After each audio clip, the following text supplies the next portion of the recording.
Do you miss old school MMORPG design? Back in the days where cooperating with other players was necessary to progression, and the entire game was impossible to solo? Did you enjoy the likes of Everquest, Ultima Online, and Project Gorgon? Are you excited for Pantheon Rise of the Fallen? If the answer to any of those questions is yes, then the game we're going to be talking about in this video is likely to be right up your alley. Embers Adrift. This brand new MMORPG offers a modern take on old school MMO design, with good graphics, a meaningful crafting system in which you cannot master everything, strategic tab targeting combat, and an immersive world in which navigation is part of the gameplay due to there being no traditional MMO map that shows you where you are at all times. Embers Adrift started its development back in 2014 as Saga Of Lucimia, later rebranding to Embers Adrift in 2021. From the outset, this game was designed to be a highly social group-based PVE MMO with no microtransactions. Old school game, old school business model with a box cost plus subscription fee. Next, let's jump into my first impressions. During the recording of this video, I was really sick though, so no facecam or live reaction. But first, sponsor. March of Empires is a free-to-play medieval MMO strategy game and empire builder available cross-platform on Steam and mobile devices, where legendary nations unite to clash in territorial conquest. Starting out, you'll choose the leader of your faction, king, sultan, Tsar, or the brand new Japanese Shogun faction added recently in the biggest update of the year. The Shogun faction come with their own unique Japanese aesthetic for all units, buildings, castles and armor, as well as passive strengths that give them an advantage over other factions in certain styles of gameplay. Once you've chosen your leader, you'll need to place buildings, manage resources, recruit troops for your army, and strategically deal with everything related to running an empire, from being invaded by enemies, joining an alliance, crafting legendary gear for your champion, and upgrading your castle's defenses. After playing March of Empires for a bit, the thing I liked most about the game was its charming art style, as well as the battle replay view that shows exactly what went well or wrong with your battle strategy. Additionally, I think it's cool that you can later unlock historical figures such as Genghis Khan, the Lionheart, and Joan of Arc as your champions. Click the link in the description below to play March of Empires now, and get 5,000 gold for free to help you begin your epic conquest of the realm. Download now. Starting out, open the game and you're hit with this charming old school soundtrack that instantly gave me vibes of being an adventurer exploring a vast mysterious world. Create character, and visually I thought the character models looked quite realistic. Standard choices of male and female, no crazy race options to choose from as this is a low fantasy MMO. You can customize your hair by combining multiple styles on the top, back and sides.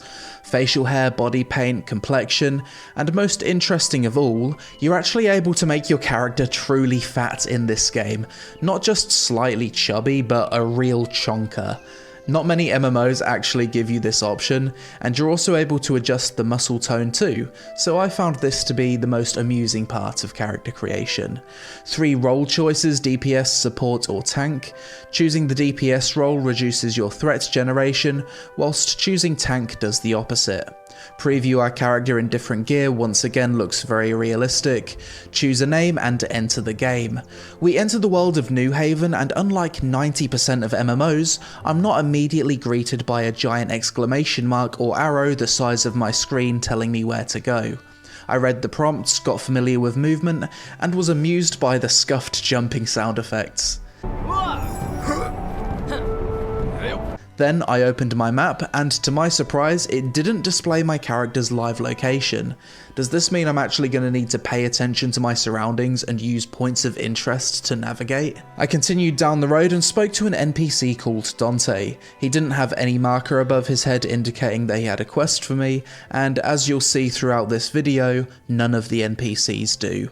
You actually need to talk to them and go through their multiple choice dialogue options like an old school RPG to see what they can offer you. Dante taught me that resting by the campfires known as Ember Rings is how I should recover my health and energy. I continued down the path, spoke to Rhonda, learned some basic combat controls, spoke to another NPC which taught me about the 3 gathering professions, forestry, hunting and prospecting. I chose to be a prospector, and at that point it was nighttime. Nighttime in Embers Adrift is extremely dark, so dark that without a torch it's kinda hard to see what's ahead of you. I ran into another NPC, this time after quite a bit of dialogue he had a quest for me, although once again no quest markers or anything holding my hand. I actually had to read the quest to see what he wanted me to do.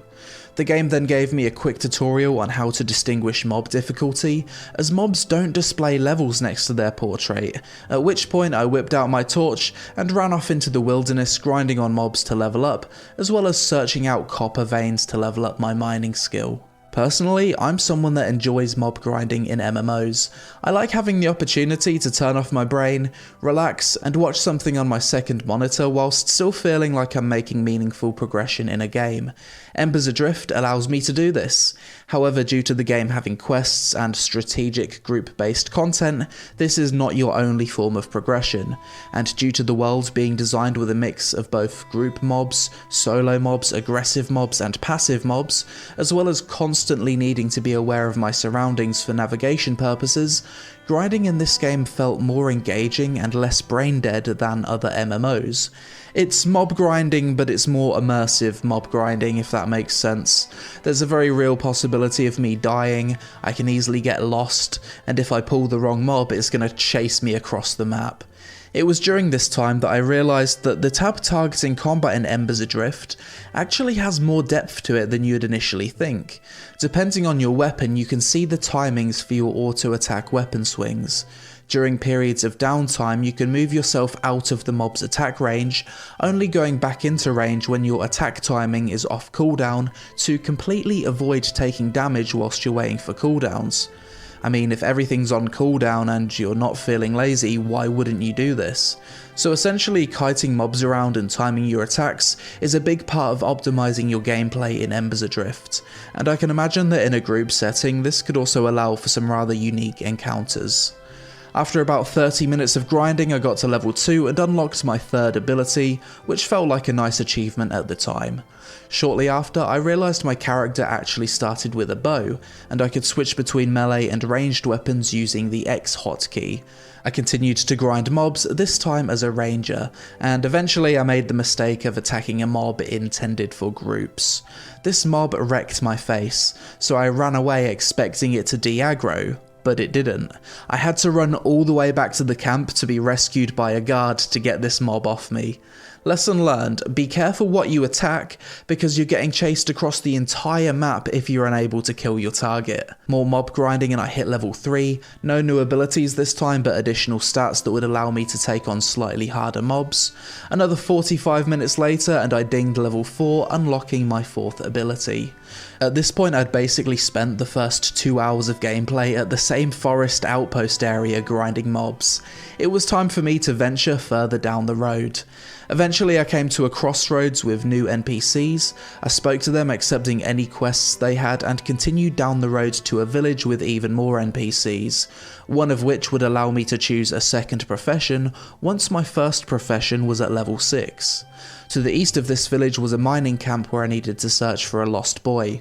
I explored the area, completed the quest objective and returned to the NPC. Eventually, to continue this quest I needed a group, as the mobs in this area weren't soloable. I continued grinding mobs and gathering ore, eventually getting to level 6 prospecting, which allowed me to get my second profession. I chose weaponsmith. What I didn't know was that as a weaponsmith I'd need resources such as logs and animal hides to create equipment that would be noticeable upgrades. This would mean interacting and trading with other players, which is the core of the game. It was at this moment that I felt the game would be best enjoyed in a friend group of 3 or 6. If you had 6 friends, you'd have each profession covered.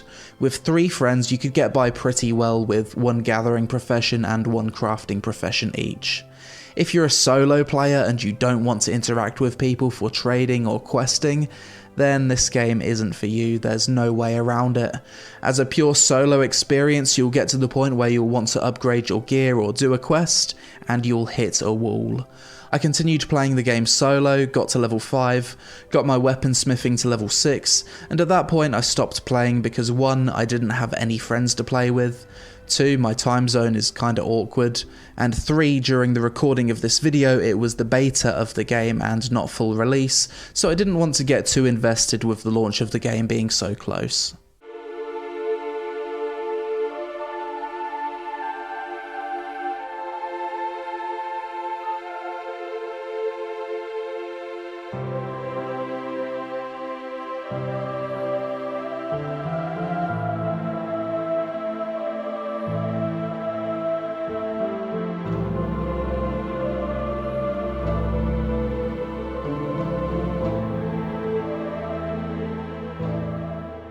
So what do I think about Embers Adrift? First of all, I'm really happy this game exists. It's a unique game in today's MMO market purely because it relies so heavily on playing in a group. I actually can't think of a more group-based MMORPG. You could play this entire game in a group grind, group quest, share profession responsibilities, and so on.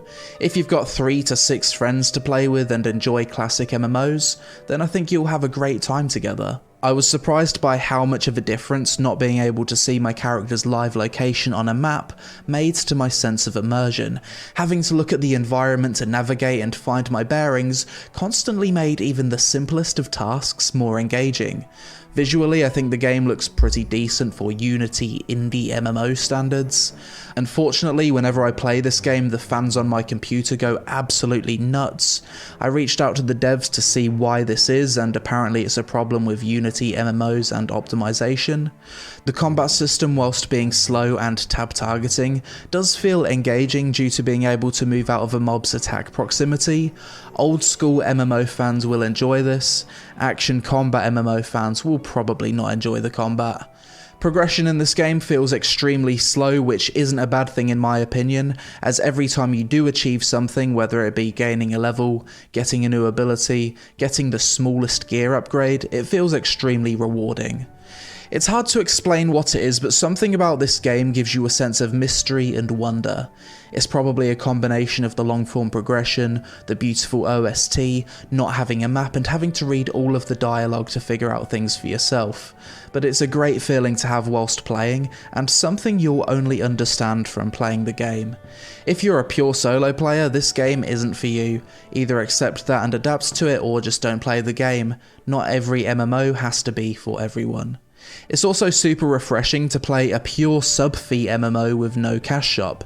Just knowing that everything another player is wearing is something they've earned in-game is something that I've really missed in MMOs.